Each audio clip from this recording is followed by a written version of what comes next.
அனைவருக்கும் ஆண்டவராகிய இயேசு கிறிஸ்துவின் நாமத்தினாலே வாழ்த்துக்களை தெரிவித்துக் கொள்கிறேன். இன்று அதாவது அழைப்பை உணர்ந்தவர்களாக நம்ம கடவுளுக்காக என்ன செய்கிறோம்? கிறிஸ்தவ வாழ்க்கைன்னு பார்த்தீங்கன்னா மொத்தம் 3 பிரிச்சுக்கலாம். அதுல கடவுளோட அழைப்பு முதலாவது, இரண்டாவது அதோட அதை நோக்கி முன்னேறுதல், அதாவது ப்ராக்ரஸிங், காலிங், ப்ராக்ரஸிங், அச்சீவிங். இது 3 நோக்கி தான் இன்னைக்கு கொடுத்திருக்க தலைப்பு பயணிக்கும். ஸோ அழைப்பு கடவுள் கொடுக்கிறார், அதை முன்னேறி செல்வது நம் கையில் உள்ளது. சாதனையோ கர்த்தரும் நாமும் சேர்ந்து செய்யும். அல்லேலூயா. எல்லாரும் நம்புறீங்களா? நம்புறீங்க. ஸோ நம்ம வேதாகமத்தில் அநேகர் நம்மளுக்கு முன்னோடியா இருந்திருக்காங்க. அதுல எப்பயும் போல ஆபிரகாம், இந்த பவுல், யோசேப்பை பத்தி பேச போறது இல்லை. ஒரு விசேஷித்த மனிதன், ஒரு ரொம்ப விசேஷமான ஒரு மனிதன் காலேபை பத்தி இன்னைக்கு நம்ம பார்க்கணும். காலேபை மோசே அனுப்பி விடுகிறார். இந்த மாதிரி எப்ரோன் போய் பாருங்க, அங்க இந்த மாதிரி நிறைய அரக்கர்கள்லாம் இருக்காங்க, அந்த தேசத்தை நீங்க போய் பாருங்க. ஒரு 10 பேரை ஆண்டவர் அனுப்பி விடுறாரு.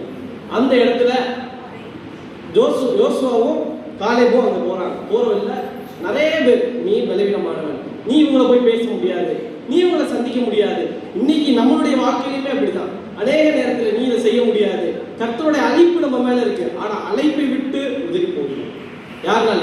நம்ம மேல உள்ள விசுவாசம் இல்லாதனால கடவுளை விட்டு விலகி போயிடும். ஆனா அன்னைக்கு காலேபு அவர்களை நோக்கி அங்க போய் பேசி ரொம்ப விசுவாசமாக கர்த்தரை நோக்கி அங்க பேசுகிறார். நம்ம என்னாகமத்துல பார்க்கிறோம். மோசே என்னாகமம் 13ஆம் அதிகாரம் 16ஆம் வசனத்துல கர்த்தர் அங்க கர்த்தர் மோசே மூலமாக காலேபையும் யோசுவாவையும் அனுப்புகிறார்.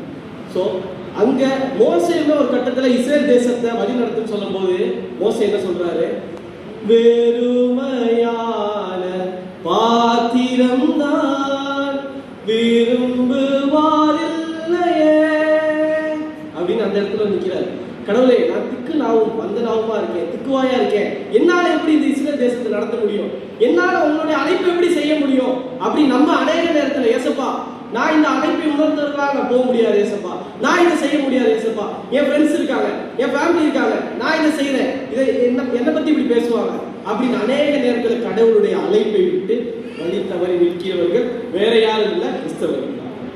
ஏன்னா அநேகருக்கு முன்மாதிரியா கடவுள்